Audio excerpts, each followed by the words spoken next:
الحمد للہ رب العالمین والصلاة والسلام على سید الانبیاء والمرسلین وعلى آلہ الطیبین الطاہرین ومن اتبعهم بإحسان إلى يوم الدین۔ قال اللہ تبارک و تعالی فی القرآن المجید فانکحوا ما طاب لکم من النساء مثنی وثلاث ورباع فإن خفتم ألا تعدلوا فواحدہ۔ وقال النبی صلی اللہ تعالی علیہ وسلم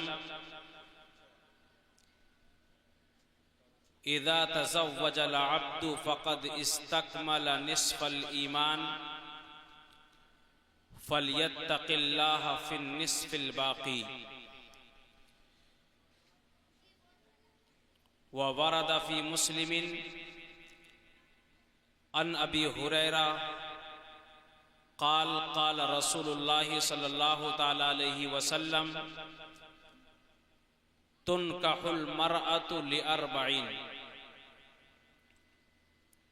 لمالها ولحسبها ولجمالها ولدینها فاظفر بذات الدین تربت یداک۔ صدق اللہ العظیم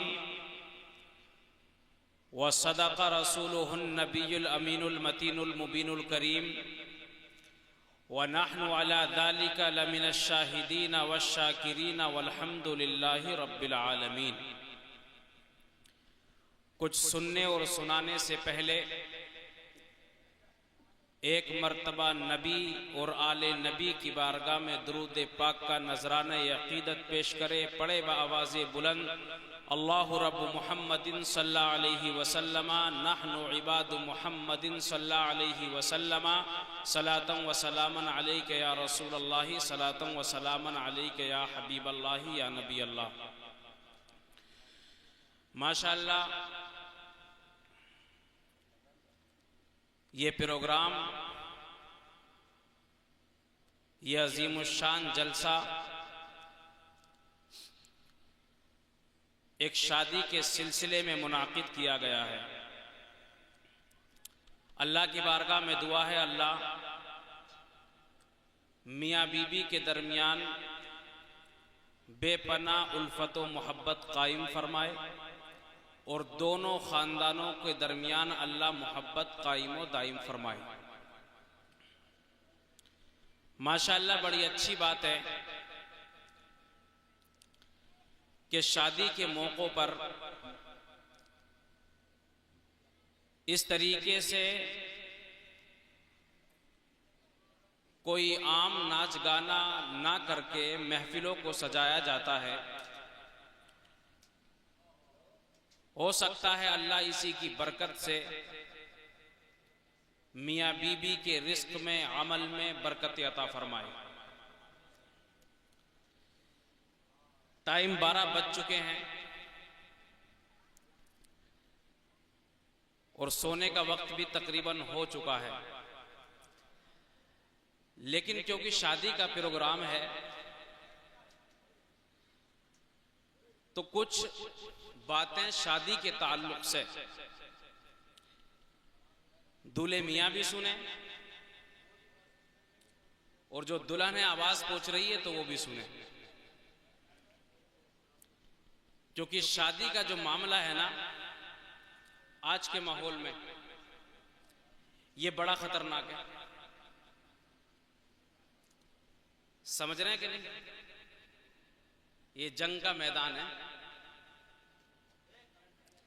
آپ قرآن پڑھیں، میں نے آیت پڑھی فَانْكِحُوا مَا طَابَ لَكُمْ، بات تھوڑی گاڑی ہے لیکن میں اس لیے بتا رہا ہوں کہ دولہے میاں کہاں ہیں؟ موجود ہیں یہاں پہ؟ ہاں غور سے سنیں۔ اللہ نے فرمایا فَانْكِحُوا مَا طَابَ لَكُمْ، تم نکاح کرو ان عورتوں سے مَا طَابَ لَكُمْ جو تمہیں پسندیدہ ہوں، جو تمہیں اچھی لگے۔ ان سے نکاح کرو۔ مفتی صاحب بیٹھے ہوئے ہیں، اللہ نے یہاں پر استعمال کیا فَانْكِحُوا مَا طَابَ لَكُمْ۔ حالانکہ جو لوگ درس نظامی پڑھے ہوں گے، مولویت پڑھے ہوں گے، وہ جانتے ہیں کہ جو لفظ ماں ہوتا ہے نا قاری صاحب، اس کا استعمال اس چیز کے لیے ہوتا ہے جس کے اندر عقل نہ ہو، اور من کا استعمال اس کے لیے ہوتا ہے جس کے اندر عقل ہو۔ جیسے وَمِنَ النَّاسِ مَن يَقُولُ آمَنَّا، لوگوں میں سے کچھ وہ ہیں جو کہتے ہیں ہمیں ایمان لائے۔ تو من کا استعمال ان کے لیے ہوتا ہے عربی میں جن کے اندر عقل ہو، اور ماں کے لیے استعمال ان کے لیے ہوتا ہے جن کے اندر عقل نہ ہو۔ اللہ نے کہا فَانْكِحُوا مَا طَابَ لَكُمْ، تم نکاح کرو ان عورتوں سے جو تمہیں پسندیدہ ہوں۔ حالانکہ عورت کے اندر عقل ہوتی ہے کہ نہیں؟ استعمال تو من ہونا چاہیے تھا نا قرآن میں۔ جب عقل والے کے لیے من کا استعمال ہوتا ہے تو من ہی ہونا چاہیے تھا، لیکن اللہ نے استعمال فرمایا ما طاب لکم، حالانکہ لفظ ما تو ان کے لیے استعمال ہوتا ہے جن کے اندر عقل نہ ہو۔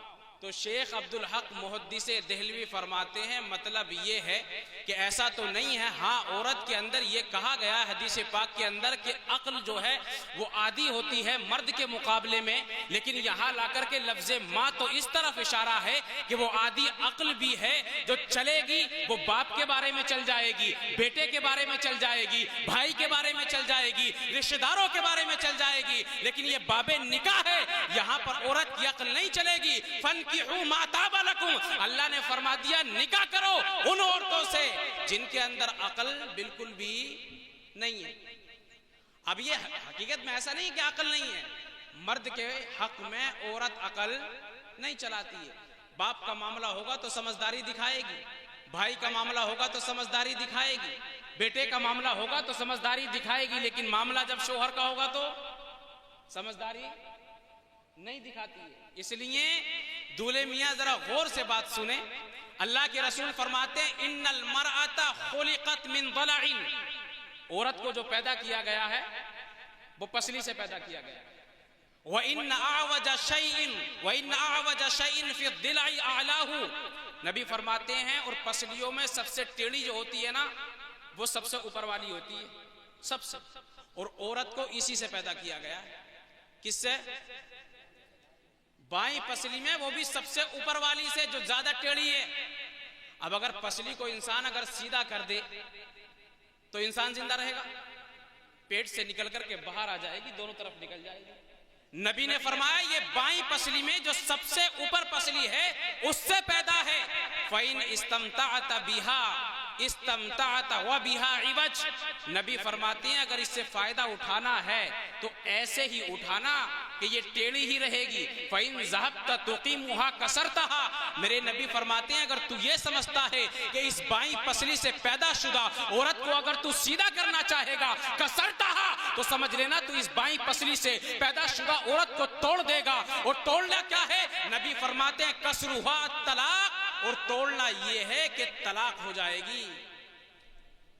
اس لیے عورت کو اگر استعمال کرنا ہے تو جیسے وہ پیدا ہے نا بائیں پسلی سے، اسے ویسے ہی استعمال کرنا ہے، سیدھا کرنے کی کوشش نہیں کرنا ہے۔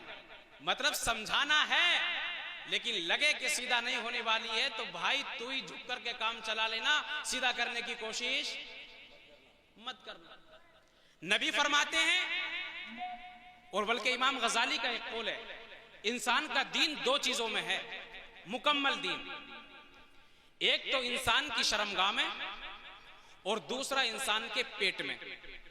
دو چیزوں میں انسان کا پورا دین ہے۔ کس کس میں؟ ایک تو شرمگاہ میں اور دوسرا انسان کے پیٹ میں۔ جس کی شرمگاہ پاک ہو جائے اس کا آدھا دین بچ جاتا ہے، اور جس کا پیٹ پاک ہو جائے اس کا بھی آدھا دین بچ جاتا ہے۔ امام غزالی فرماتے ہیں پورا دین دو چیزوں میں ہے، ایک شرمگاہ کے اندر آدھا دین ہے، اور آدھا دین جو ہے یہ پیٹ کے اندر ہے۔ انسان نے اپنی شرمگاہ کو اگر محفوظ رکھ لیا، اس کی حفاظت کر لی، تو سمجھ لینا آدھا دین انسان کا بچ گیا۔ اور اگر انسان نے اپنے پیٹ کی حفاظت کر لی، کبھی حرام لقمہ اس کے اندر نہیں گیا، کبھی حرام کا کھانا نہیں کھایا، تو سمجھ لینا آدھا دین بھی انسان کا مکمل ہو جائے گا۔ تو جس کی شرمگاہ پاک ہو، جس کا پیٹ پاک ہو، اس انسان کا دین بالکل مکمل ہو جاتا ہے۔ اب پیٹ ہوگا کیسے پاک؟ شرمگاہ کیسے ہوگی پاک؟ تو نبی فرماتے ہیں شرمگاہ پاک ہوتی ہے نکاح سے.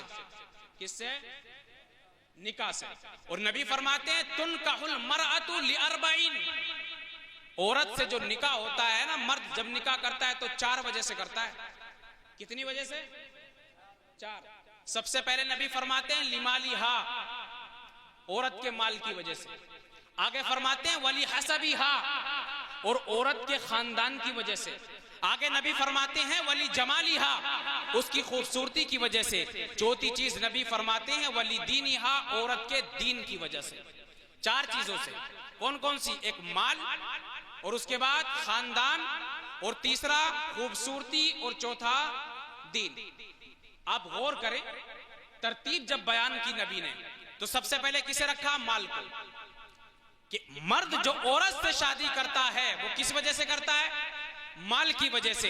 اس کا مطلب یہ کہ نبی نے سب سے پہلے جو بیان کیا وہ مال کو بیان فرمایا. مطلب یہ ہے کہ انسان کسی عورت سے شادی جو کرے گا، کثرت کے ساتھ میں لوگ عورتوں سے شادی کرنے کو چاہیں گے، وہ ان کے مال کی طرف دیکھیں گے. آج دیکھو حالات ایسے ہو چکے ہیں، انسان کوئی چیز نہیں دیکھتا، صرف مال دیکھتا ہے. ابھی تو کچھ دنوں تک یہ ماحول تھا جب ہماری مائیں جاتی تھی، جب ہماری بہنیں ہمارے لیے بہو دیکھنے کے لیے جاتی تھی تو یہ کہہ کر کے جاتی تھی ایسی خوبصورت بہو لاؤں گی جو محلے میں کسی کی نہ ہو، خوبصورت ہونی چاہیے. لیکن آج کے وقت میں ماحول یہ ہو چکا ہے کہ مائیں اور بہنیں بھی دین کو نہیں دیکھتی ہے، مال کو نہیں دیکھتی، دین کو نہیں دیکھتی ہے، خوبصورتی کو نہیں دیکھتی ہے. اگر نظر کسی چیز پر سب سے زیادہ ہے تو وہ عورت کے مال پر ہے. اس لیے نبی نے ارشاد فرمایا سب سے پہلے یہ ہے کہ عورت سے مرد جو شادی کرتا ہے وہ اس کے مال کی وجہ سے کرتا ہے.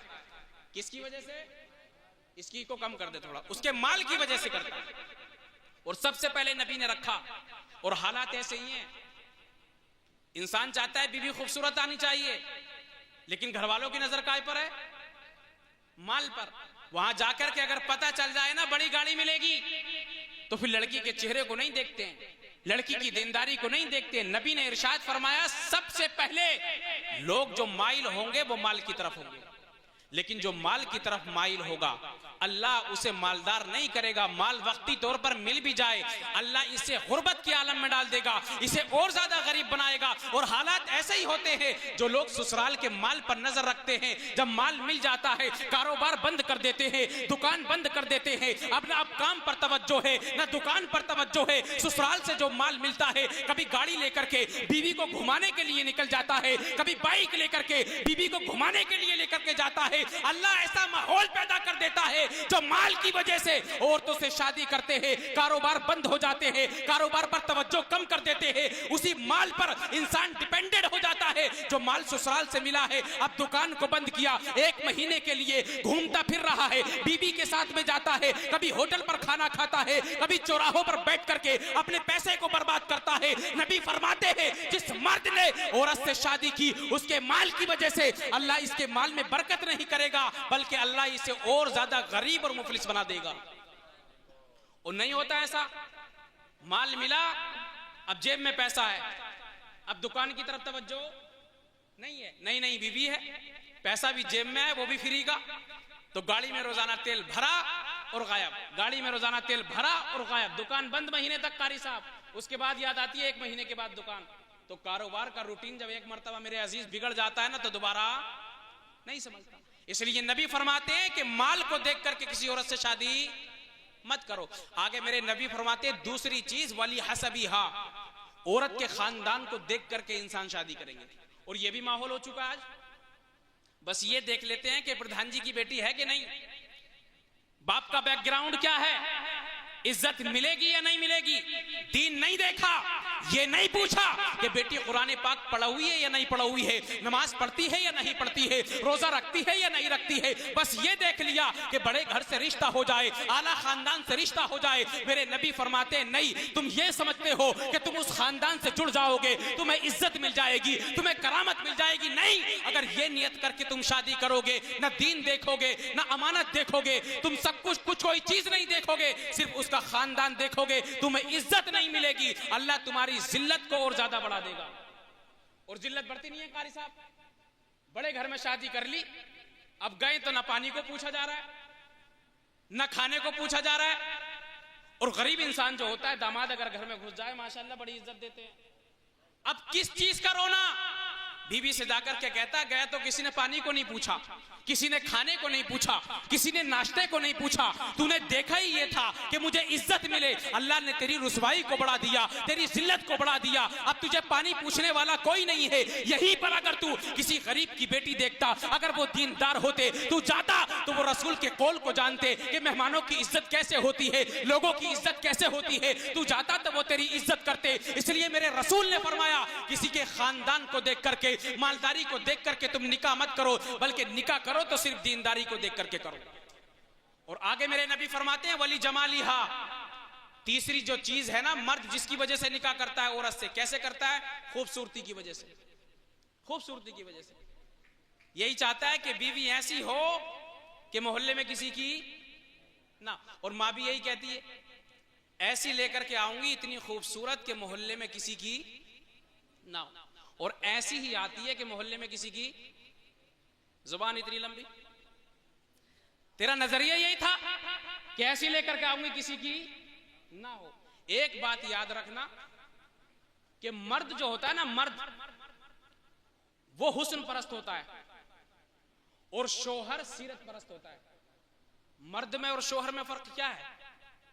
مرد میں یہ کہ اگر آپ کا تعلق کسی عورت سے ناجائز ہے, ایک ہی چیز پر توجہ ہوگی, خوبصورتی پر, بس خوبصورت ہونی چاہیے, اور اس کے علاوہ کچھ نہیں دیکھتا ہے, صرف خوبصورتی نظر آتی ہے. اگر ناراض بھی ہو جائے نا ناجائز تعلقات والی عورت, تو مرد گالی بھی سن لیتا ہے, کچھ کہہ دے ناراض ہو جائے تو اسے بار بار مناتا ہے, اس لیے کہ نظر سیرت پر نہیں ہے, نظر اس کی خوبصورتی پر ہے. لیکن شوہر جو ہوتا ہے وہ حسن پرست نہیں ہوتا ہے, وہ سیرت پرست ہوتا ہے. مرد میں اور شوہر میں فرق یہی ہے کہ مرد کی جو توجہ ہوتی ہے وہ ساری خوبصورتی پر ہوتی ہے. شادی سے پہلے انسان کی نظر عورت کے چہرے پر ہوگی, اس کی خوبصورتی پر ہوگی, لیکن وہی عورت جب نکاح میں آ جاتی ہے, بیوی بن جاتی ہے, اور جب یہ شوہر بن جاتا ہے, اب نظر جو ہوتی ہے وہ خوبصورتی پر نہیں ہوتی بلکہ اس کی سیرت پر ہوتی ہے. یہ دیکھتا ہے کہ یہ نماز پڑھتی ہے یا نہیں پڑھتی ہے, یہ روزہ رکھتی ہے یا نہیں رکھتی ہے, میری عزت کرتی ہے یا نہیں کرتی ہے, میرے باپ سے صحیح طریقے سے بات کرتی ہے یا نہیں کرتی ہے, میری ماں سے اس کا تعلق کیسا ہے, میری بہن سے اس کا تعلق کیسا ہے. اس کا مطلب یہ ہے مرد جو ہوتا ہے وہ حسن پرست ہوتا ہے, اور شوہر جو ہوتا ہے وہ سیرت پرست ہوتا ہے. اب تم نے حسن کو دیکھ کر کے جب کسی عورت سے نکاح کر لیا, اب شادی کے بعد میں تم اس کے اندر سیرت کو تلاش کرتے ہو, اب اس کے اندر سیرت کہاں سے ملے گی؟ میرے نبی فرماتے نہیں, کسی کی خوبصورتی دیکھ کر کے تم کسی کی بیٹی سے نکاح مت کرو. میرے نبی فرماتے ہیں چوتھی چیز ایسی ہے جس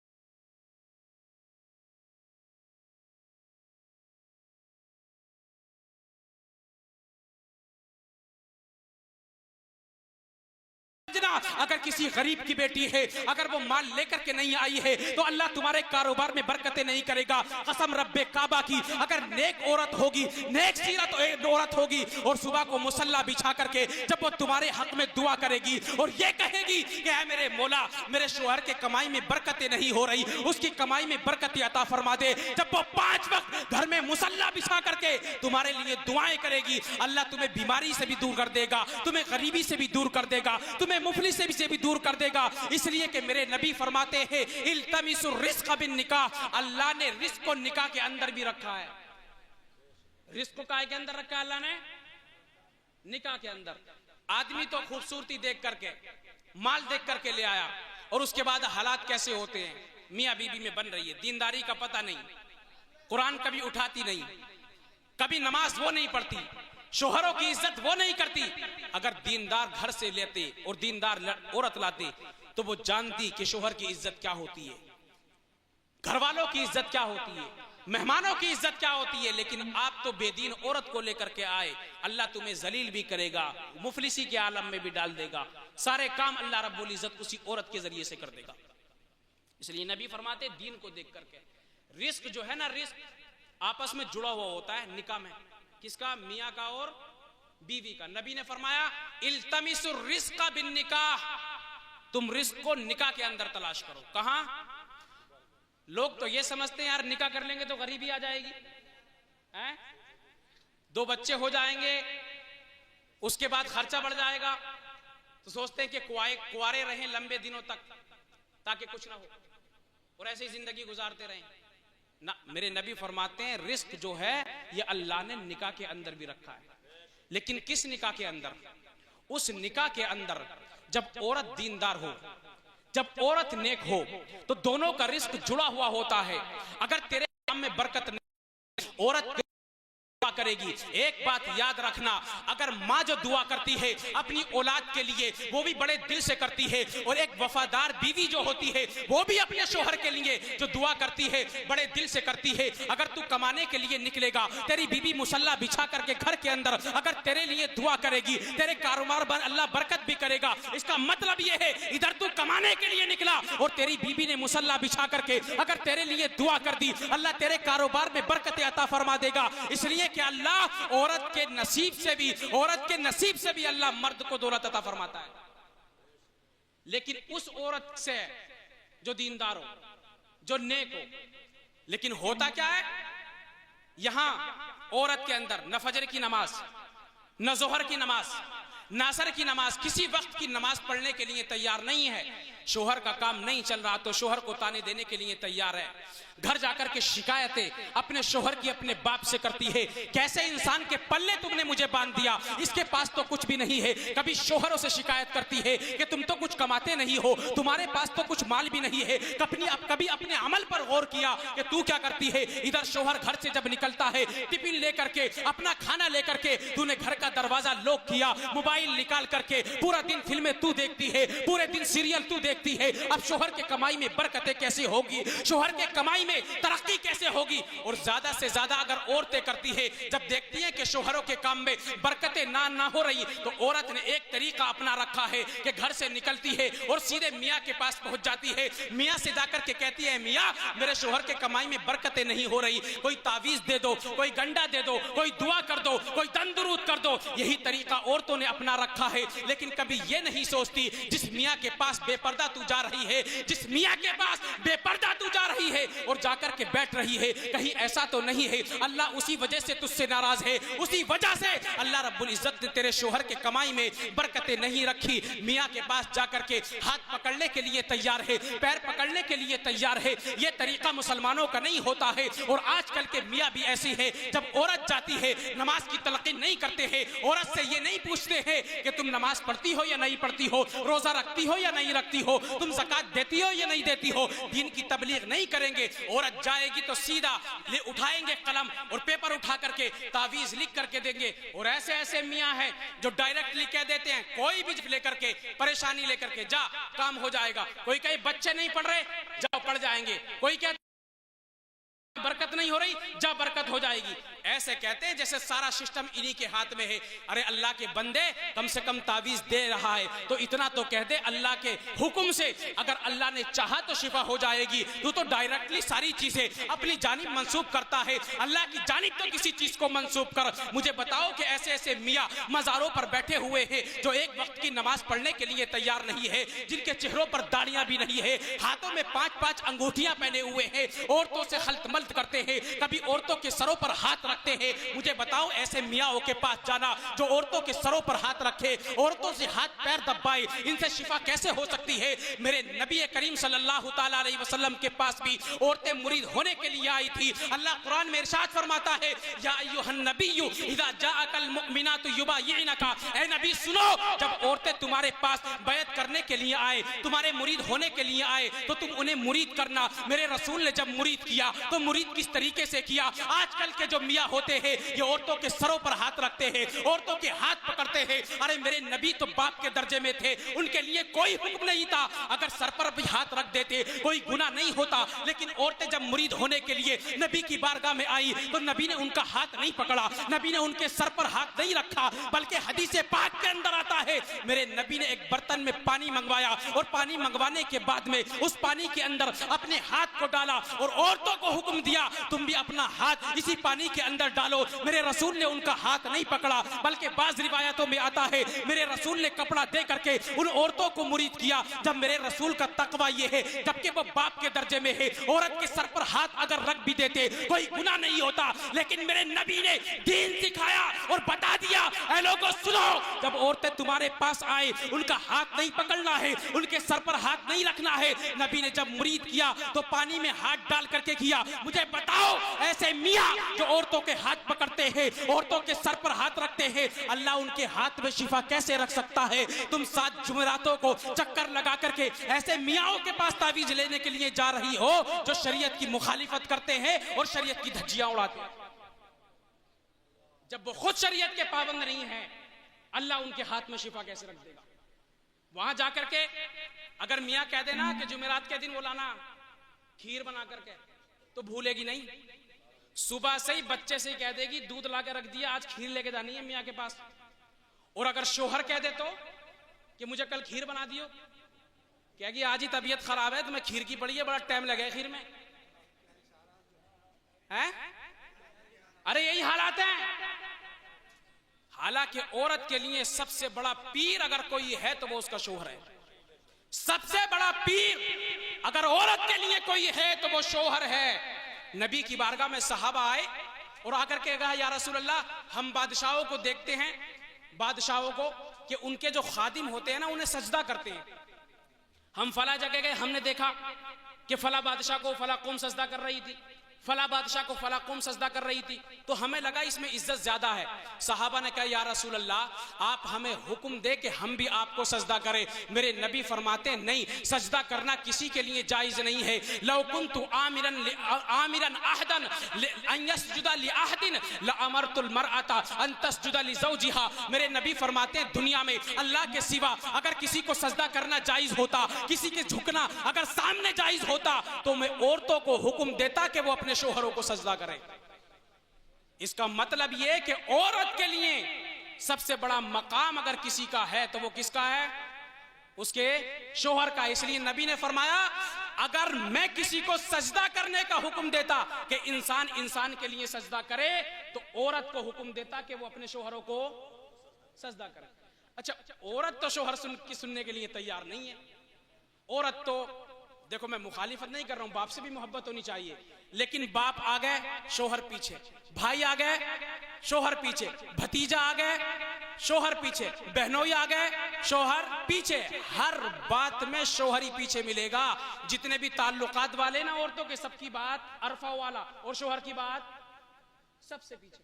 اچھا یہ بتاؤ کہ اگر باپ کا ہی درجہ بڑا ہوتا تو نبی یہ نہ فرماتے کہ اپنے باپ کو سجدہ کریں؟ ارے بات سمجھ میں آ رہی ہے کہ نہیں؟ کیا کہا؟ یہ نہیں کہا کہ باپ کو سجدہ کرے, یہ نہیں کہا کہ بھائی کو سجدہ کرے, بلکہ میرے نبی نے یہ فرمایا کہ اپنے شوہروں کو اگر میں حکم دیتا کسی کو سجدہ کرنے کا تو عورت کو حکم دیتا کہ وہ اپنے شوہروں کو سجدہ کرے.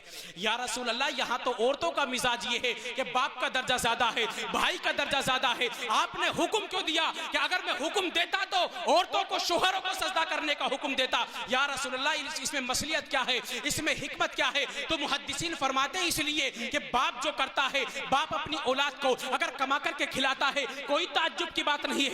باپ اپنی اولاد کے لیے اگر محنت کرتا ہے کوئی تعجب کی بات نہیں ہے, اس لیے کہ خون کا رشتہ ہے, اس کا جز ہے, اس کے جسم کا حصہ ہے. اگر کمانے نکلتا ہے باپ اولاد کے لیے, اس میں کوئی تعجب کی بات نہیں ہے. لیکن تعجب کی بات تو یہ ہے ایک عورت جب شوہر کے نکاح میں آ جاتی ہے, نہ خون کا کوئی رشتہ ہے, نہ کوئی تعلق ہے, نہ کوئی رشتہ داری ہے, لیکن پھر بھی شوہر اپنی بیوی سے اتنی محبت کرتا ہے, صبح کو وقت پر اٹھتا ہے, وقت کو اٹھ کر کے کھانا لے کر کے گھر سے نکل جاتا ہے, کبھی دھوپ میں کام کرتا ہے, کبھی گرمی میں کام کرتا ہے, کبھی پسینہ بہاتا ہے, کبھی خون بہاتا ہے, اپنی عورت کو کما کر کے لا کر کے پیسے بھی دیتا ہے, اسے کھلاتا بھی ہے, اسے پلاتا بھی ہے, اسے کپڑے بھی پہناتا ہے. اس میں تعجب زیادہ ہے, نہ خون کا کوئی رشتہ ہے, صرف نکاح میں لیتے ہوئے اللہ نے اس کے دل کے اندر اتنی محبت کو ڈال دیا کہ شوہر جو ہے اپنی عورت کے لیے سب کچھ کرتا ہے.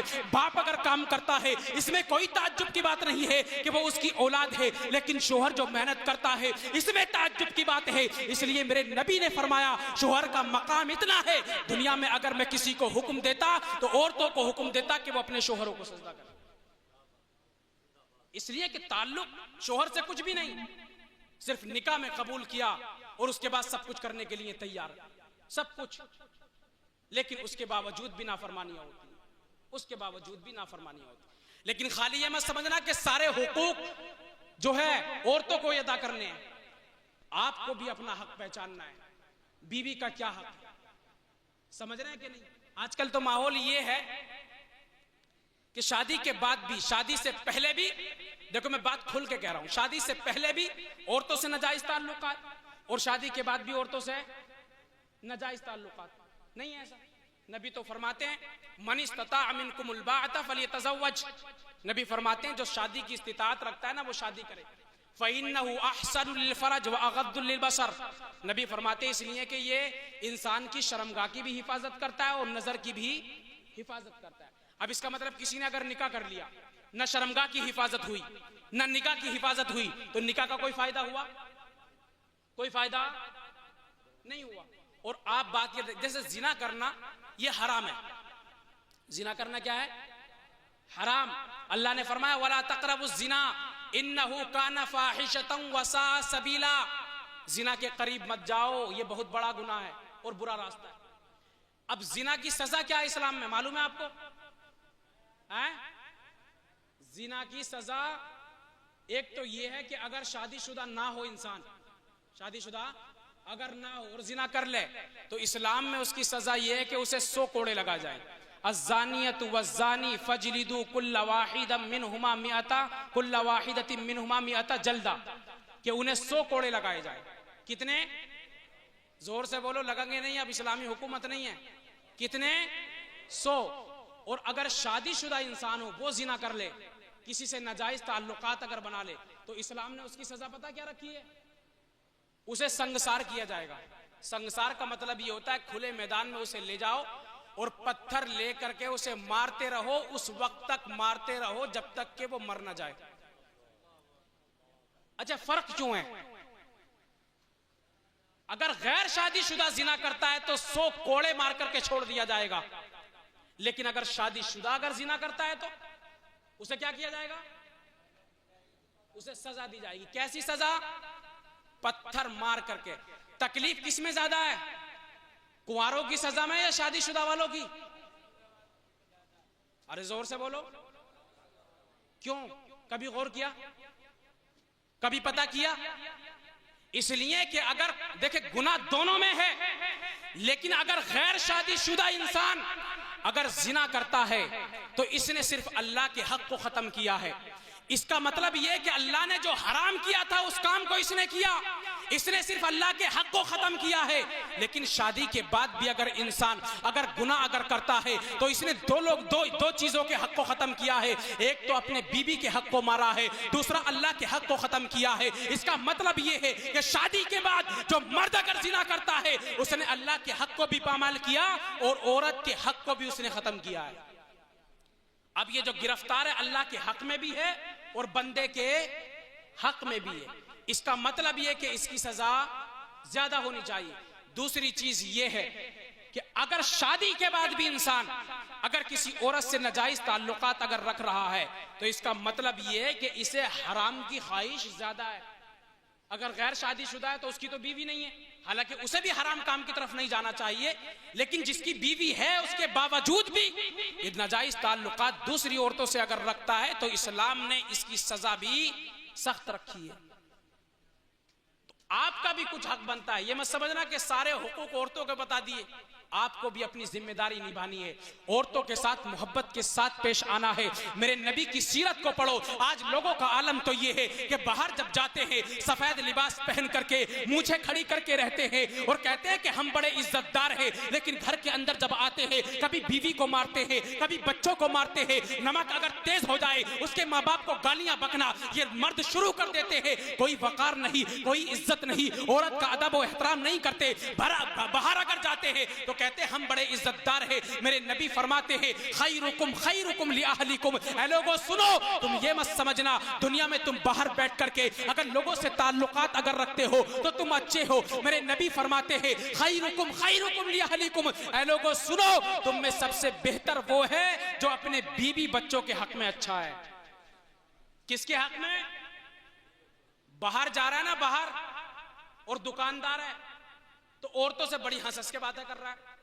باہر چوراہے پر بیٹھا ہے دوستوں کے ساتھ جب تک ہے چہرے پر مسکراہٹ ہے, گھر میں گھستا ہے تو بیوی کو دشمن کی نگاہ سے دیکھتا ہے. یہ سیرت نہ میرے نبی کی ہے نہ اسلام کی ہے. میرے نبی تو فرماتے ہیں اگر تم اچھا بننا چاہتے ہو تو دنیا میں اچھا انسان وہ ہے جو اپنے بیوی بچوں کے حق میں اچھا ہو. نبی کی سیرت کبھی پڑھی؟ نبی اپنی عورتوں سے کتنی محبت کیا کرتے تھے. حدیث پاک میں آتا ہے نبی اپنی بیوی کو پیار سے محبت سے حضرت عائشہ کو یا حمیرہ کہہ کر کے پکارتے تھے, اور حمیرہ کا معنی ہوتا ہے سرخ چہرے والی. اپنی بیوی کو پیار میں سرخ چہرے والی کہہ کر کے پکارتے تھے.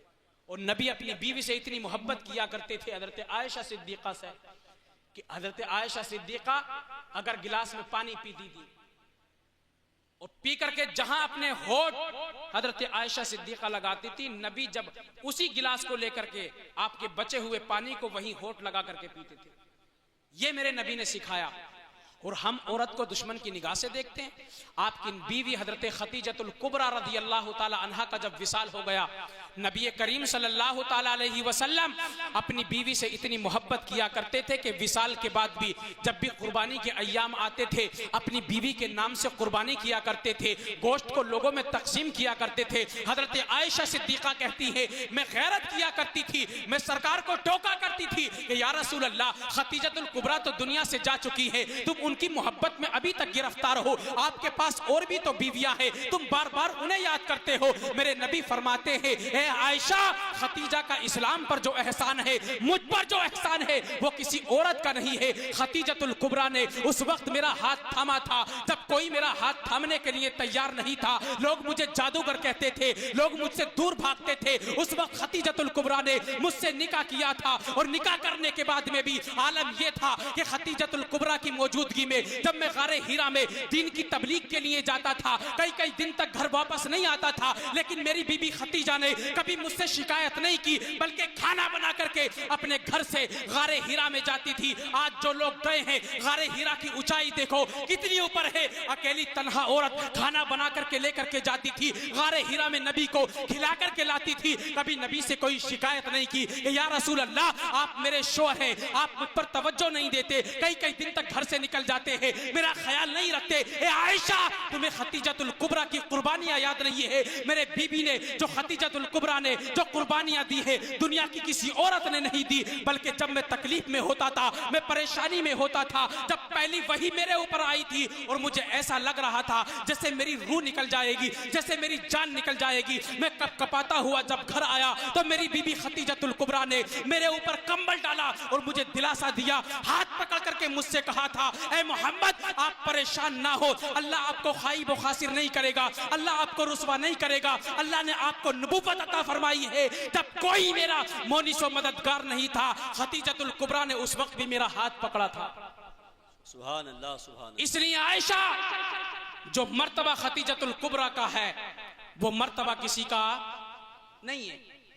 جہیز میں کیا وہ خود ان کے پاس اتنی ملکیت تھی کہ پورے مکے میں سب سے زیادہ مالدار عورت اگر کوئی تھی تو وہ خدیجۃ الکبریٰ رضی اللہ تعالی عنہ تھی. اتنا مال لے کر کے آئی. آج تو عورت کے پاس یہاں سونا ہوتا ہے نا, دو چار چولے سب کچھ کر لینا, یہ ریڈ لائٹ ہے, ریڈ لائن, اس سے آگے نہیں کرنا. سونے کے قریب اگر مرد چلا گیا اور بات اگر کر لی لا تھوڑا سا دے دے, گھر خراب ہو جائے گا. شوہر کو دینے کے لیے تیار نہیں ہے, وہ غریبی کے مفلسی کے عالم میں ہے, قرض مانگ مانگ کر کے بچوں کو پال رہا ہے, پیر میں پھٹوئی جوتی, اور یہ 20 تولے سونا لے کر کے بیٹھی ہے. یہ 20 لاکھ کی ملکیت اس کے پاس ہے اور اس کی جیب میں پھوٹی کوڑی نہیں, لیکن دینے کے لیے تیار. قاری صاحب مانگ مت لینا, دینے کے لیے تیار نہیں ہے, اور نام کا اگر لے بھی دو تو جھگڑے ہو جاتے ہیں. حضرت خدیجۃ الکبریٰ رضی اللہ تعالی عنہا کے بارے میں آتے ہیں اتنا سونا لے کر کے آئی تھی اپنے ساتھ جب نبی سے نکاح ہوا، اتنا سونا کہ اگر کوئی انسان بیٹھا ہونا تو سونے کی ڈھیری اتنی بڑی لگی ہوئی تھی کہ پیچھے اس کے اگر بیٹھ جائے تو انسان دکھائی نہ دے، اتنا سونا لے کر کے آئی حضرت خدیجہ الکبریٰ، اور لا کر کے اپنے شوہر کے قدموں میں رکھ دیا، نبی کے قدموں میں رکھ دیا، اور کہا یا رسول اللہ میرا مال آپ پر قربان، میری جان آپ پر قربان، سب کچھ آپ کے لیے قربان ہے یا رسول اللہ۔ آپ تبلیغ کرتے ہیں، آپ دین کی تبلیغ کرتے ہیں، اگر دین کی تبلیغ میں خدیجہ الکبریٰ کا مال اگر کام آ جائے تو یا رسول اللہ یہ ہمارے لیے بڑی سعادت کی بات ہوگی۔ اللہ کے رسول نے خدیجہ الکبریٰ کے مال کو غریبوں میں تقسیم کر دیا، اتنا سونا بانٹا، اس سے بھی دین کو طاقت ملی، اس سے بھی دین کو قوت ملی۔ یہ بیویاں تھی، جب نبی کے ساتھ اس طریقے سے پیش آئی تو دنیا سے چلی گئی، لیکن اس کے باوجود بھی جب بھی قربانی کے ایام آتے تھے نبی اپنی بیوی کی جانب سے بکری لیتے تھے، اور بکری لینے کے بعد ذبح کیا کرتے تھے، اور ان کا گوشت وہاں تقسیم کروایا کرتے تھے جو حضرت خدیجہ الکبریٰ کی سہیلیاں تھی، تاکہ ان کے دل کو سکون ملے، وہ خوش ہو تو میری بیوی حضرت خدیجہ الکبریٰ کی روح بھی خوش ہو جائے۔ نعرہ تکبیر، نعرہ رسالت، ازواج مطہرات، امہات المؤمنین، نعرہ تکبیر۔ یہ الفت و محبت نبی اپنی بیوی سے فرماتے تھے، تمہیں بھی ایسی الفت و محبت اپنی بیوی کے ساتھ قائم فرمانی ہے۔ ماحول بڑا خراب ہے، میں بات تھوڑی کڑوی کہتا ہوں لیکن میں کہہ صحیح رہا ہوں۔ آپ اگر غور کریں نا، غور، کوئی عورت جب اپنے گھر سے نکلتی ہے تو یہ سوچ کے نہیں آتی ہے کہ مجھے اپنے شوہر کی نافرمانی کرنی ہے، لیکن جس کی نفس میں خباثت ہو وہ الگ بات ہے، ورنہ میاں بیوی کے تعلقات جو خراب کرتے ہیں وہ رشتہ دار کرتے ہیں۔ بارات میں 500 لوگ گئے، ایک کو بھی اگر لیگ پیس نہیں ملا رشتہ دار کو تو گھر میں بار بار آ کر کے اس عورت کے سامنے کہتا رہے گا پتہ نہیں کیسی برات تھی، کھانا تو ہمیں ملا ہی نہیں، کھانا تو ہمیں ملا ہی نہیں۔ ارے اللہ کے بندے، اگر کھانا نہیں بھی ملا تو گھر آ کر کے کھا لے، دوسروں کے رشتے اور تعلق خراب کیوں کر رہا ہے؟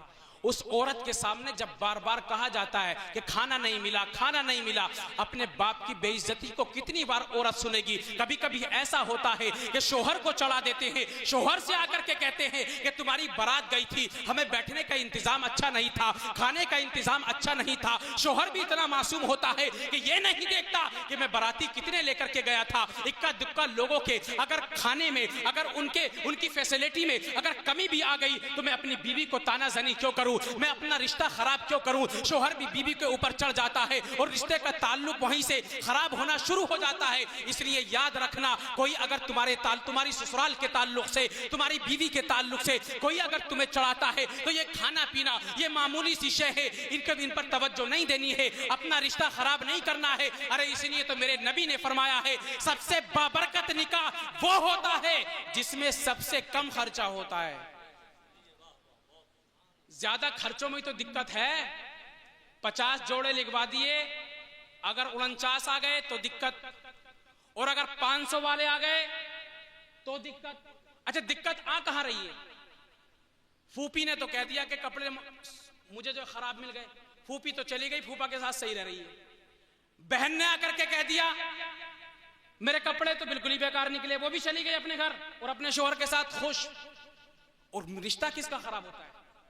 یہاں کان میں بھائی کے ڈال کر کے چلی گئی، بھتیجے کے کان میں ڈال کر کے چلی گئی، اب وہ منہ موٹا کیے ہوئے کہ ارے کپڑے دیے تو وہ بیکار، بار بار بیوی کو ٹورچر کر رہا ہے۔ رشتہ کس کا خراب ہوا؟ نادان تیرا خراب ہوا، بار بار تو اس چیز کو ذکر کر رہا ہے۔ اس لیے تو میرے نبی نے فرمایا ہے جتنے رسم و رواج کو بڑھایا جائے گا، جتنا زیادہ خرچ ہوگا، سمجھ لینا نکاح میں اتنی برکت نہیں ہوگی۔ سب سے بابرکت نکاح وہ ہوتا ہے جس میں سب سے کم خرچ ہوتا ہے۔ یہ سارے مسئلے یہیں سے تو اٹھ رہے۔ اس لیے شرمگاہ کی حفاظت، میں نے بتایا دین 2 چیزوں میں ہے، کس میں؟ ایک شرمگاہ میں اور دوسرا پیٹ میں۔ شرمگاہ کی حفاظت کیسے ہوگی؟ نکاح سے۔ اور واقعی اگر نکاح اگر ہو جائے، نبی فرماتے ہیں کئی راستے سے اگر گزر بھی رہے ہو اور دل میں اگر خیال آ جائے کسی عورت کو دیکھ کر کے شادی کے بعد، نبی فرماتے ہیں فوراً سے پہلے کام چھوڑو، اپنے گھر آؤ، اپنی بیوی سے ملاقات کرو، اپنی بیوی کے پاس آؤ۔ لیکن ماحول ایسا ہو چکا ہے آج کہ شادی شدہ وہ مردوں کو بھی شرم و غیرت نہیں ہے، ناجائز تعلقات قائم کرتے ہیں. جب ناجائز تعلقات قائم ہو جاتے ہیں بیوی پر توجہ کیسے ہوگی؟ بیوی کا خیال انسان کیسے رکھے گا؟ نہیں. شادی اگر ہو جائے تو نبی فرماتے ہیں شادی شرمگاہ کی بھی حفاظت کرتی ہے اور انسان کی نظر کی بھی حفاظت کرتی ہے. تو شرمگاہ کی حفاظت کیسے ہوگی؟ نکاح سے. اس لیے نبی نے فرمایا نکاح کیا ہے؟ آدھا ایمان ہے. اور پیٹ کی حفاظت کیسے ہوگی؟ دین مکمل کر لو. آدھا ایمان تو شادی سے مکمل اور آدھا پیٹ سے مکمل. جس کا پیٹ پاک سمجھ لینا اس کا آدھا دین کیا ہو جائے گا؟ پاک و صاف ہو جائے گا. اور جس کا پیٹ پاک نہیں ہے، انسان کمانے کے لیے لگ جاتا ہے تو یہ نہیں دیکھتا کہ حلال کما رہا ہوں یا حرام. جیسا بھی مال آئے کما کر کے لا کر کے اپنے بیوی بچوں کو پالتا رہتا ہے. اللہ کے رسول صلی اللہ تعالی علیہ وسلم ارشاد فرماتے ہیں جب بھی ایسا انسان جو حرام کا لقمہ اپنے پیٹ کے اندر ڈالتا ہے، یہ جو اثر ہوتا ہے نا حرام کے لقمے کا، یہ نسلوں تک جاتا ہے. کہاں تک؟ نسلوں تک. ایسے انسان کی دعا کبھی بھی قبول نہیں ہوتی ہے جس کے پیٹ کے اندر حرام کا لقمہ جائے. اللہ کے رسول آیت پڑھتے تھے یا ایھا الذین آمنوا کلوا من طیبات ما رزقناکم، اے لوگو تم وہ پاک مال کھاؤ جو اللہ نے تمہارے لیے حلال کیا ہے، پاک مال. اور جب بھی اللہ کے رسول اس آیت کو پڑھتے تھے ثم یذکر الرجل یطیل السفر اغبر واشعث، نبی فرماتے پھر اللہ کے رسول ایک انسان کا ذکر کرتے اور کہتے کہ ایک انسان ہے جو لمبا سفر کرتا ہے.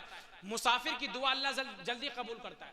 مسافر کی دعا اللہ جلدی قبول کرتا ہے. نبی فرماتے ہیں اس کا سفر اتنا ہے کہ اس کے بال بھی بکھرے ہوئے ہیں، اس کا لباس بھی گندا ہے، اس کے بعد یہ دعا کرتا ہے یہ امید کر کے کہ میں مسافر ہوں اللہ میری دعا کو قبول کر لے گا. بار بار ہاتھ اٹھاتا ہے اور کہتا ہے یا ربی یا ربی یا ربی، اے میرے رب میری دعا کو قبول کر لے، اے میرے رب میری دعا کو قبول کر لے. نبی فرماتے ہیں حال یہ ہے وَمَطْعَمُهُ حَرَامٌ وَمَشْرَبُهُ حَرَامٌ وَمَشْرَبُهُ حَرَامٌ. اللہ کے رسول فرماتے ہیں عالم یہ ہے کہ گھر سے جب نکلا تھا پیٹ کے اندر جو لقمہ ڈال کر کے نکلا تھا وہ بھی حرام کا تھا. اللہ کے رسول فرماتے ہیں پانی جو پیا تھا وہ بھی حرام کا تھا اور لباس جو پہنے ہوئے ہیں وہ بھی حرام کا ہے. میرے نبی فرماتے ہیں اگرچہ مسافر ہے دعا فوراً قبول ہو جانی چاہیے لیکن پیٹ کے اندر جو لقمہ ہے وہ تو حرام کا ہے، جسم کے اوپر جو لباس ہے وہ بھی حرام کا ہے، پانی جو پیا ہے وہ بھی حرام کا ہے. میرے نبی فرماتے ہیں فَأَنَّا يُسْتَجَابُ لِذَلِكَ، اب مجھے بتاؤ کہاں سے اس کی دعا قبول ہوگی؟ یہ سفر کے عالم میں ہے، دعا تو قبول ہو جانی چاہیے تھی لیکن پیٹ کے اندر لقمہ حرام کا ہے. لاکھ دعائیں کرے اللہ اس کی دعا کو کبھی بھی اپنی بارگاہ میں قبول نہیں کرے گا، کبھی بھی قبول نہیں کرے گا. نبی فرماتے ان العبد لا يقذف اللقمة الحرام في جوفه، بندہ جب ایک لقمہ حرام کا اپنے پیٹ کے اندر ڈالتا ہے، کتنا؟ ایک لقمہ. یہ نہیں کہ پوری بلڈنگ حرام کی بناتی ہو یا پوری زندگی حرام کا کھانا کھا کر کے زندگی گزاری ہو. نبی فرماتے ہیں لا يقذف اللقمة الحرام في جوفه، ایک لقمہ بھی اگر حرام کا اگر ڈال دیا میرے نبی فرماتے ہیں سزا کیا ملے گی؟ ما يتقبل منه عمل 40 یوما. میرے نبی فرماتے ہیں ایک لقمہ اگر پیٹ کے اندر حرام کا ڈال لیا، اب مسجدوں میں جاتا ہے بار بار نمازیں پڑھتا ہے، سجدے کرتا ہے، روزے رکھتا ہے، زکوٰۃ دیتا ہے، میرے نبی فرماتے ہیں نہیں، اگر ایک لقمہ پیٹ کا اگر حرام کے اندر چلا گیا، مسجد نبوی میں چلا جائے، خانہ کعبہ میں چلا جائے، کتنے بھی سجدے کر لے، کتنی بھی عبادت کر لے، میرے نبی فرماتے ہیں ایک لقمہ اگر حرام کا پیٹ کے اندر چلا گیا اللہ 40 دن تک ایسے انسان کا کوئی عمل اپنی بارگاہ میں قبول نہیں کرتا ہے. 40 دن تک ایک لقمے کا اثر. اسی لیے تو کہا آدھا دین کہاں ہے انسان کا؟ پیٹ کے اندر. ارے لقمہ جب حرام کا ہے، 5 وقتہ نمازی ہو کچھ کام میں نماز آئے گی؟ روزے رکھ رہے ہو کام میں آئے گا؟ پیٹ کے اندر حرام کا جب لقمہ ہے. آج انسان کہتا ہے کہ یار ہم تو 5 وقت نمازی ہیں، ساری مصیبتیں ہم ہی پر آ رہی ہیں. کم سے کم اپنے رزق پر، اپنے لقمے پر تو غور کرتا کہ نماز پڑھنے جب آیا ہے امام صاحب کے پیچھے تو لقمہ پیٹ کا حرام کا تھا یا پیٹ کے اندر حلال کا تھا یا حرام کا تھا، اس پر غور کرنا تھا. اس پر انسان کا غور بالکل بھی نہیں ہے.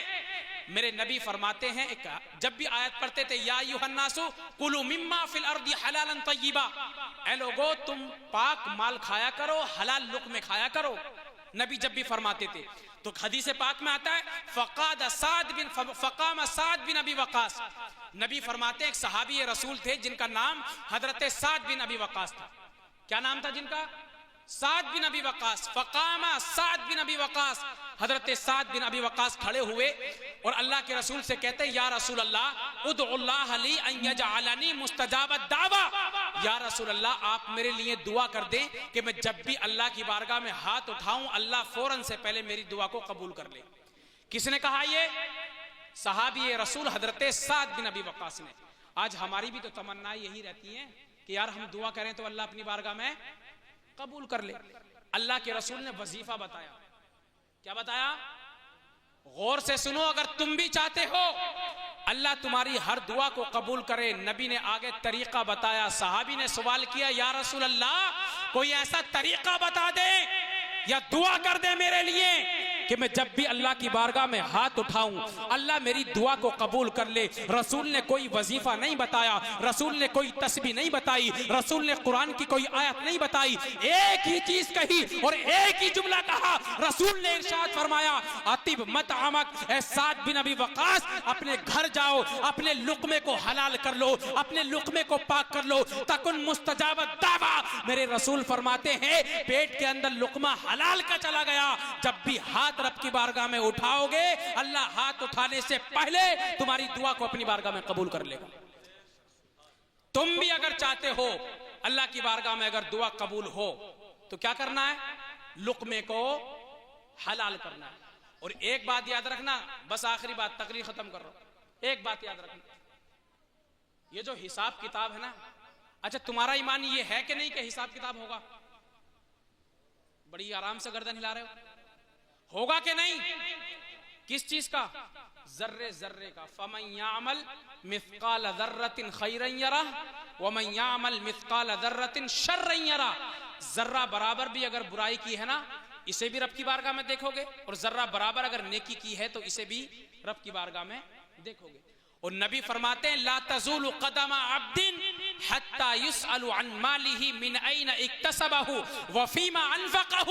اے لوگو سن لو، جب رب کی بارگاہ میں تم جاؤ گے نا تو ذرے ذرے کا حساب ہوگا. اللہ تمہارے مال کا حساب بھی تم سے لے گا، ایک ایک چیز کا حساب ہوگا. اللہ تم سے یہ بھی پوچھے گا جو کروڑوں کا مال کمایا تھا کمایا کہاں سے تھا، اور یہ بھی بتا کمانے کے بعد خرچ کہاں کیا تھا. اب مجھے بتاؤ اگر 4 دن کا حساب اگر انکم ٹیکس والے لینے اگر لگ جائے، اگر انکم ٹیکس والے آ جائے اور آ کر کے تم سے یہ کہے کہ یہ بتاؤ کہ یہ مال کمایا کہاں سے ہے، انسان انکم ٹیکس والوں سے ڈر جاتا ہے، مال کا حساب نہیں دے پاتا ہے، بدن کب کپا جاتا ہے، کبھی رشوتیں دے کر کے بچ جاتا ہے. لیکن رب کی بارگاہ میں جب کھڑا ہوگا کوئی مونس و مددگار نہیں ہوگا، ذرے ذرے کا حساب ہوگا. مجھے بتاؤ اللہ بچپن سے لے کر کے بڑھاپے تک کے مال کا جب حساب لے گا انسان کو یاد بھی نہیں ہوگا کہاں سے حرام کا مال کمایا تھا، کہاں سے حرام کا لقمہ کمایا تھا. اللہ کے رسول ارشاد فرماتے ہیں اللہ کی بارگاہ میں کھڑے کر دیے جاؤ گے، اور کھڑے کرنے کے بعد اس وقت تک ہٹائے نہیں جاؤ گے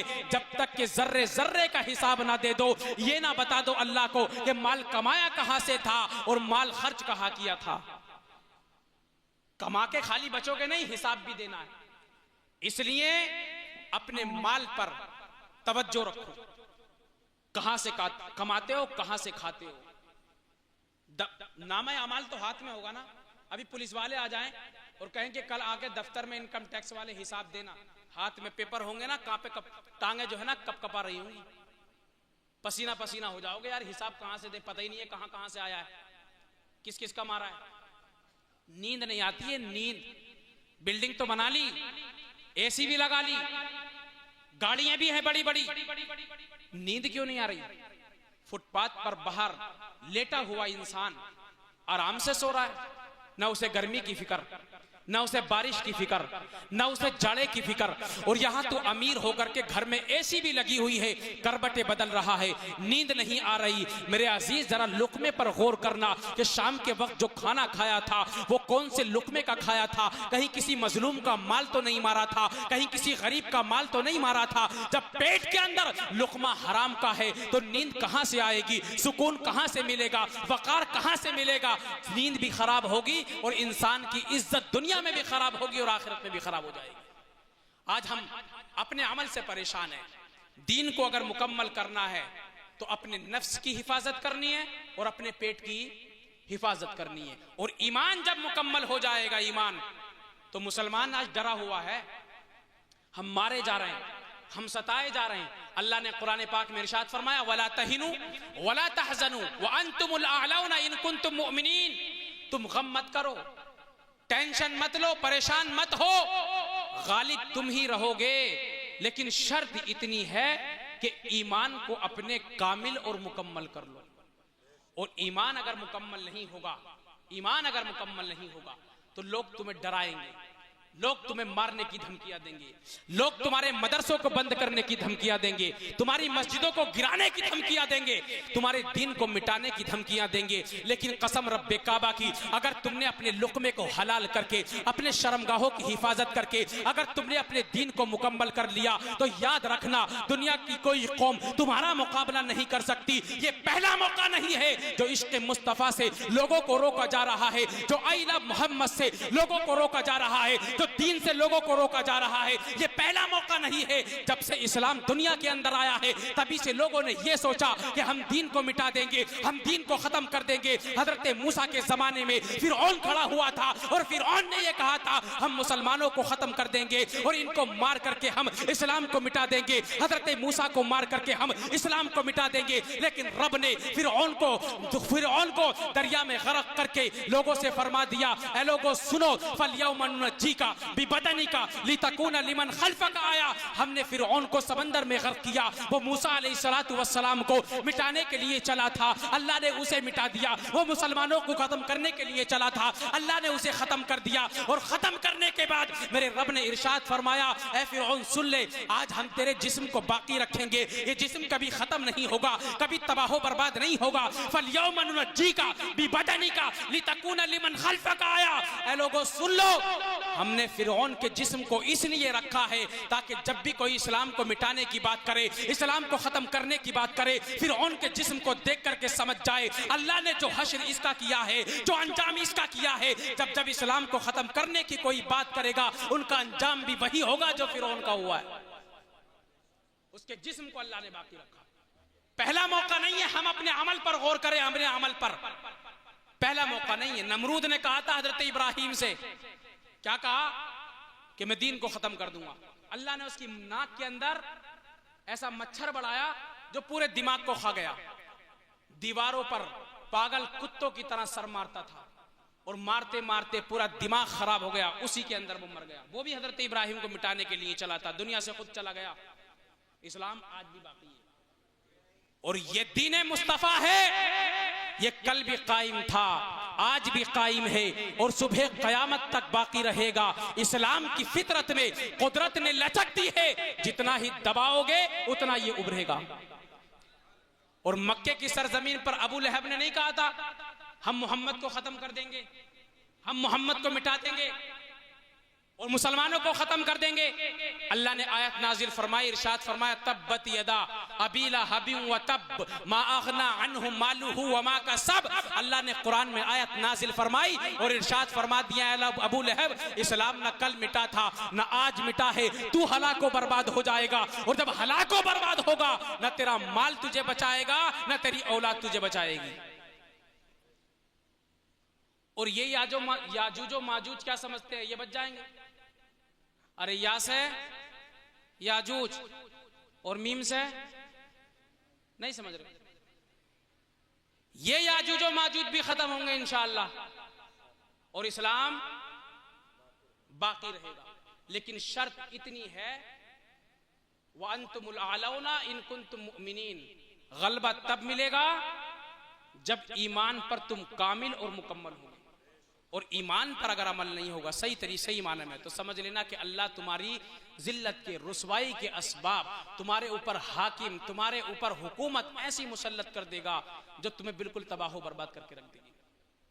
طریق مصطفیٰ کو چھوڑنا ہے وجہ بربادی، اسی سے قوم دنیا میں ہوئی بے اقتدار اپنی، ہمیں کرنی ہے شہنشاہ بطحا کی رضا جوئی، اگر وہ ہو گئے تو رحمت پروردگار اپنی، اور جگہ جگہ کے تمہیں تھک چکے ہیں ہنگامے، نشاط و لذت خواب گراں بدل ڈالو، غلط روی سے منازل کا بودھ بڑھتا ہے، مسافر و رویش کارواں بدل ڈالو، سفینہ اب بھی کنارے سے لگ تو سکتا ہے، ہوا کے رخ پہ چلو بادوا بدل ڈالو، اور یاد رکھنا کی محمد سے وفا، تو نے تو ہم تیرے ہیں، یہ جہاں چیز ہے کیا لوح و قلم تیرے ہیں، اللہ کی بارگاہ میں دعا ہے اللہ ہم سب کو عمل کی توفیق عطا فرمائے۔ السلام علیکم ورحمۃ